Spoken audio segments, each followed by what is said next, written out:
Alright guys, welcome back to F1 News. A major update on the Mercedes engine drama. The teams are set to vote tomorrow on major modifications to the rules around compression ratio and how that is measured to try and stop a perceived Mercedes advantage. But it turns out the teams we believe are set to vote against, effectively, their own proposition, because it turned out the Mercedes were quite happy with what they were proposing. Clearly there is more going on here. They're looking to make another adjustment that will bring the changes in for the Monaco Grand Prix earlier than originally thought. Very much intro to your thoughts in the comments. Hit the like button if you enjoy. Subscribe if you are new as always. There's a lot of politics happening right now in F1. We are going to start here. This is the Australian Grand Prix in Melbourne at Albert Park. These are the straight line zones. So it's no longer DRS zones, but effectively these are the same zones with one additional one. So you guys remember the last couple of years now we have had 4 DRS zones at Albert Park. The straight line mode to turn 1, the DRS to turn 3, then the back curvy straight to turn 9, 10, and then all the way down to turn 11. Those are now straight modes, as they're calling them, where you can put the car into straight line mode with the active aerodynamics activating. There's another zone, which is not usually a DRS zone, but it will be utilised here from turn 5 to 6. Not a massively long run, but probably long enough to justify putting it into straight mode instead. What I find interesting is, could you, look, turn 8 is a corner, but in recent years, this is all flat, right? You come out of 6, 7, you mash the pedal, and you go around turn 8 without any issues. Now, look, DRS isn't going to open as it used to be at the apex of turn 8, but what if you just said you can activate straight line mode from the exit of 7? Some drivers might, obviously it would be risky, because if you were to do so, you might risk losing the rear and sending it into the wall, which is a safety concern, but also the drivers with bigger balls, I don't know, they might be able to activate it slightly earlier. So I just wonder what would happen if they brought back the activation point somewhat, because if they were to, the driver could choose, okay, do I activate it now, or do I wait half a second and be safe, or do I activate it now and take a little risk of the rear instability, but maybe gain enough to get an overtake done into turn 9?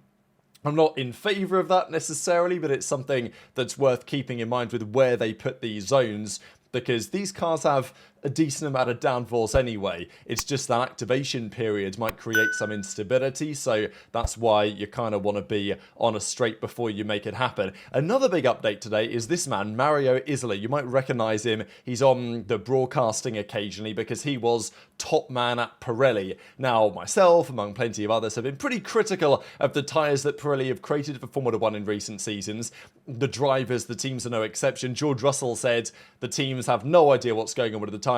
They put one set of mediums on, they're rapid, they put the next set of the same mediums on, and they're terrible. So what's going on there, nobody knows. It's a bit of wizardry. Do Pirelli make good tyres for F1? For some time that's been questionable. We have seen medium tyres in recent seasons not degrading at all.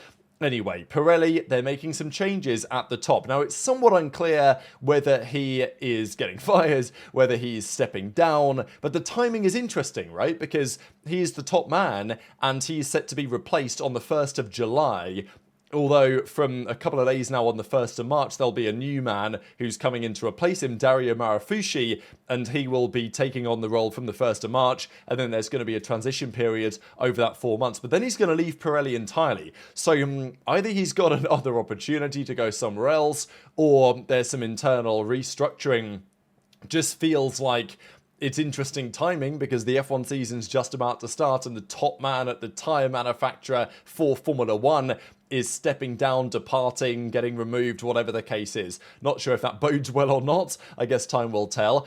Toto Wolff is loving this, by the way. Mercedes-Benz announced that Verstappen Racing is not just a Mercedes-AMG team, but has been officially certified as a performance team and has ticked the boxes. So Max will compete in the GT World Challenge, and therefore potentially at the Nordschleife or whatever he decides to do on that this season, under the name Mercedes-AMG Team Verstappen Racing. That is going to be the official title of this entry. It was a success for Mercedes to get Verstappen into one of their cars for the upcoming series that he wants to participate in addition to Formula 1. Toto Wolff, I'm sure, will be loving this turn of events, having Mercedes, AMG and Verstappen just separated by a couple of words after all the talk in recent couple of seasons now as to what that might mean. Also because Aston Martin are struggling, they're in a difficult spot. It doesn't appear that they are much of a threat to sign Max, as it appeared that they might be if they really hit the ground running in this era. So if Red Bull don't deliver and Max does want to stay in Formula 1, Mercedes presumably would be the most sensible option. That's now maybe one step closer to becoming a reality. Wonder what George Russell thinks about that. Speaking of Aston Martin, the captain's guide for Sky Sports F1 came up with the same idea that I did a few days ago when I think I had exactly the same caption on one of these videos. Where do Aston Martin go from here? Andy Cowley's out there in Japan trying to help them resolve the engine issues. It appears that they have diagnosed the root cause of their power unit failures and the power unit problems that crippled their pre-season testing. It does appear that there is a more optimistic feeling, but even though that is the case, there is no miracle. Oh yeah, we just need to change this, screw that in a little bit tight or whatever. It's obviously not as simple as that. So it appears that Honda have found out what went so drastically wrong, fixing it, resolving it. That is a different question. I'm sure they're working some serious hours out there right now to try and resolve these issues. Just to keep you guys updated, the feeling is Australia is cooked. Honda are trying to bring a better upgraded version for Japan, round 3, ideally for China round 2, but it might not be ready in time.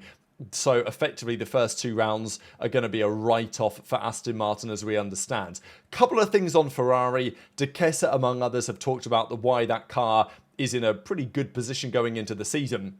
One piece of that puzzle, of course, are their starts. There's a feeling here that Ferrari might have got a leg up on their rivals, having the smaller turbocharger. There's no more MGU-H, which was used to spin up the turbo in, before the race starts. They're changing the start procedure maybe as a result to some extent.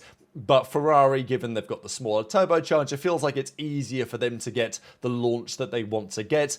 And the eye test will tell you, if you watched any of the practice starts and testing, Ferrari have a substantial edge in this regard, as do the other Ferrari-powered teams, notably Haas. I think Cadillac, because it's a brand new team, they have to be considered an outlier regardless. If you look at the numbers, I mentioned this the other day, that I thought this was surprising. But apparently these were the numbers. If you aggregate all of the practice starts they did, which to be fair isn't that many really, but apparently if you aggregate all of them, this is what you find. Now, it's worth noting here that Verstappen's average was a 5.65, but apparently his start that he did from the pit lane was, now this is 0 to 200 kph, apparently the start he did from the pit lane was in the low 4s, like 4.2, 4.3. So just worthy of keeping in mind, there were huge variations in these times. You average them out, you get times that aren't that dissimilar, I suppose. Although the difference between a 5.3 and a 6.3 is quite substantial to 200 kph. Bortoletto is even further back than that on average. But yeah, it's a little bit confusing. I just thought I'd share these figures because apparently this is what you get when you aggregate the data. But the eye test, certainly on the best of the outliers, it told us something slightly different. The Ferraris really did seem to be on it. But again, this is 0 to 200 kph. The cars down to turn 1 in Bahrain can probably get near enough 300, right? So maybe it's that first or second phase. I think the Ferrari, it looked like it was really, really strong in that second phase of the acceleration when the battery really kicked in. But the battery kicks in at 50 kph. So anyway, I don't really have the ability to comment too much more on this data. All we can say is that apparently by the figures, Russell on average was the best. Although Russell said himself that the starts that he had, the first 2 practice starts he did, were the worst that he'd ever done. Worse than any of his Formula 1 races before put together. The other Ferrari advantage potentially is on this fascinating rear wing. I thought this is an interesting little analysis here. and what the airflow would theoretically look like. So when the wing is closed, again, is this perfect? You know, it's impossible to say exactly, but I just thought it was interesting to see what the airflow looks like in the various positions, at least theoretically. We did talk about this whole air brake idea, right? Because in this position, obviously, you're introducing massive amounts of drag while the wing is transitioning between the modes. And there's a question as to whether that's good or bad, right? Because, as I said the other day, if you introduce, of course, we're opening it here, but of course, closing it will be the same thing the other way around. When you do this, you slow the car down using this effectively air brake that you wouldn't really get this phenomenon if you're not spinning the wing 180 degrees on top of itself and inverting it. But of course, ideally, you'd want the electrical motor to do the braking so that you can recharge energy. But I guess the benefit is that by doing this, you create a huge spike at the rear, which might, press the rear very heavily down into the ground, creating more rear stability. So this might be beneficial rather than a compromise to achieve what is the resultant position, which is the following, when it all opens up and you get the nice clean airflow again. The reason why this is interesting to look at is because we know Ferrari have that plate behind the exhaust, which is kicking air upwards. Imagine that air that's kicking upwards hits this top element here. That is exactly the position that you want that element to be in to catch that airflow that's coming up off the exhaust effectively. So I think these two elements are somewhat combined. And yeah, just think it's pretty fascinating to look at what it looks like the other way around as well. So regardless, Ferrari, we think, have some edge potentially there. But the main disadvantage that Ferrari are presumed to have is on the power unit side. Mercedes were believed before we got any on-track running to have the best power unit. We talked yesterday that there are some concerns about their reliability, certainly with the brand new 2026 Petronas fuels, but they are still believed to have had a lot of performance in hand around Bahrain, and they are expected to be the benchmark when it comes to power unit performance. Worth keeping in mind, the battery is maximum 350 kilowatts. That's all it can produce. But the engine, the internal combustion engine, the crux of the power units, there is no limit on its performance. The only limit is it's a 1.6 litre V6, right? Turbo. That is the limit, and the amount of horsepower it produces is dependent on how clever the teams are, right? It's expected to be roughly 400 kilowatts, but we think Mercedes can get higher than that, maybe in the ballpark of 420 kilowatts, maybe even higher. So the big drama, if you guys have been living under a rock, is that Mercedes found a way to increase the compression ratio of the engine while it is running, but it will still pass the static test when it is cold. There have been numerous theories how they've been able to achieve this.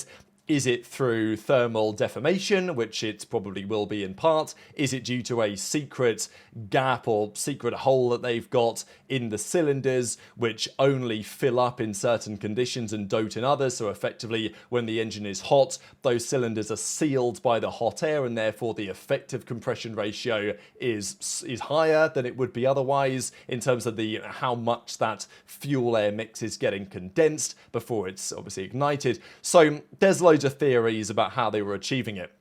As a result of this, and because this quite quickly shifted from just a theory to no, they are doing something, we're just not quite exactly sure what, all of the teams were in favour, apart from Mercedes, of getting some sort of change here. The current regulations say it's got to be only 16:1 compression when measured at ambient temperatures. Mercedes can pass that test.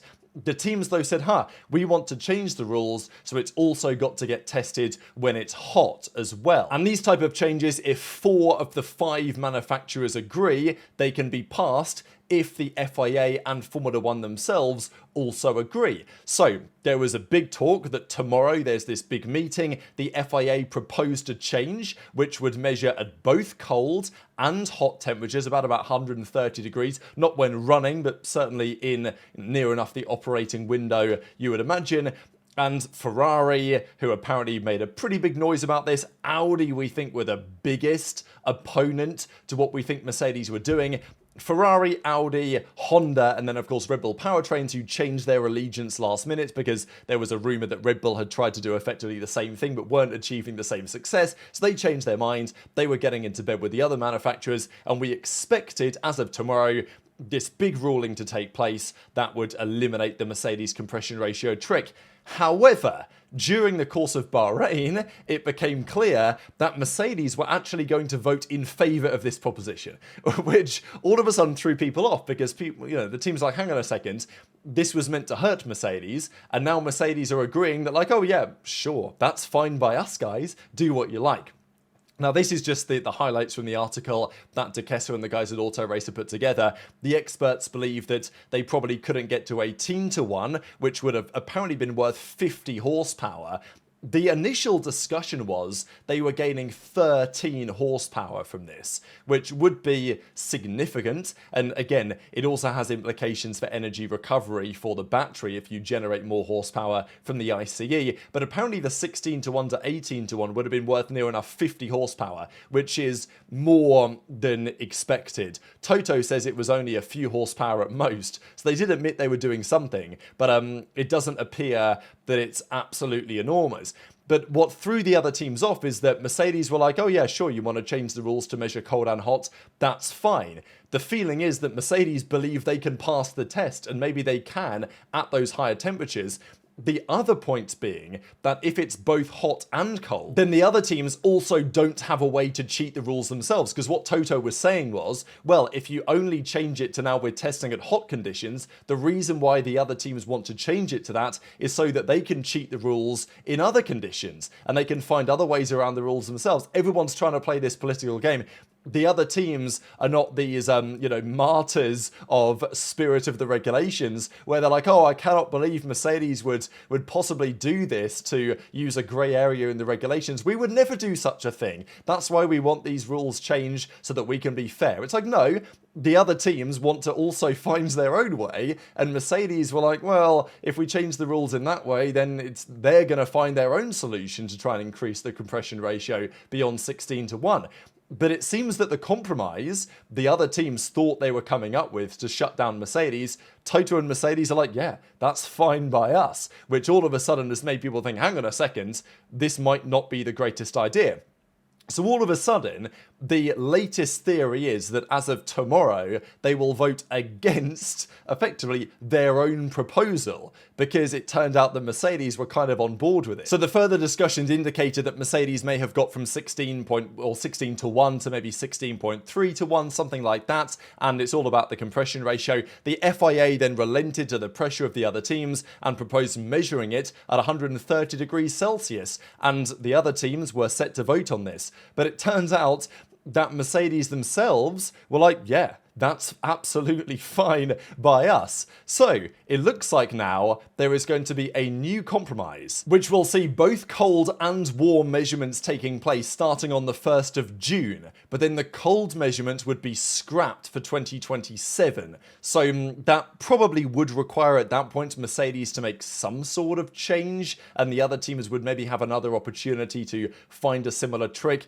I don't know. In my opinion, they should just say, look, guys, let's just go back to 18-1, because 18-1, especially with these cars, it's so much higher than sports cars and what you see on the road regularly, that the teams in recent years have not really even tried to get beyond 18-1 because it just introduces so many issues. If they just said, look lads, like, let's just go back to 18-1 and call it a day, then this wouldn't be a conversation. But instead, if you keep it at 16-1, there's always going to be this intended push to try and get beyond that and using grey areas in the rules. There's obviously a reason why they're toning it down. It might be related to the new sustainable fuels, whatever. But this is the latest update, because Mercedes were apparently in favour of the previous iteration, and therefore Mercedes rivals are now saying, okay, let's change our plan. We're now going to introduce the new changes earlier, but such changes that probably won't affect Mercedes according to what we know, and then in 2027 things might change. So that is the latest update, that Mercedes are set to say, yes, absolutely, we are fine with that change to the FIA, and the other teams are going to say, actually, no, sorry, we changed our mind. We're not doing that anymore. We want a different solution, which will then be proposed and compromised and voted on or whatever, and yes, maybe you say, say this isn't really a big deal, but it is a key talking point for the season, and the teams haven't come up with a solution quite yet. The FIA were pretty clear, like, we want to set we want to put a line in the sands and make sure that we can enter the season with this situation resolved. It doesn't appear that we are much closer to that right now, but it does involve moving the deadline forward, which means if Mercedes were to have to make any changes, and this does get approved, they will have to do so from Monaco at the 1st of June rather than from the 1st of August, which would effectively have been just over halfway through the season, round about the summer break time. So that's what we know right now. Intrigued to your thoughts in a comment. Just one final thing, Liberty Media and their bottom line. It was released today. The fan attendance was up, the live viewership was up, the revenue was up as well. Probably expected because last season was actually a good season, right? Like, we had a championship battle to the very end. Interestingly enough, and also sprints, and this is the thing, right? They keep making more money, they're going to do more sprints. These, though, are the prize money figures. You might expect McLaren to make the most money because they won the championship in 2024. Just worthy of keeping in mind, these are based on what happened in 24 because revenue in 25 is given out beyond 24. But McLaren won the championship in 24, so you'd probably expect them to be higher up here. But the way that the prize money works is that a significant portion, maybe 35-40%, is given out just based on last year's results. The rest of the money is given out based on historical results for the last decade. So Williams made about $5 million just because they were third in the championship all those years ago, right? That will eventually fall off. Ferrari get an extra bonus for being Ferrari, if you guys weren't aware of that they get a legacy, whatever they call it, legacy payments, because they threatened to quit once, multiple times, I think, and therefore Formula One paid them more money. That is still a thing, but it's kind of remarkable that McLaren won the championship in 2024, and they were only the 4th most paid team. As a result of that, maybe next year, for this year, or whatever, will be a different story. So tweet your thoughts on all of this stuff in the comment section below. Hit the like button if you enjoyed, subscribe if you're new, take care, and I'll see you next time.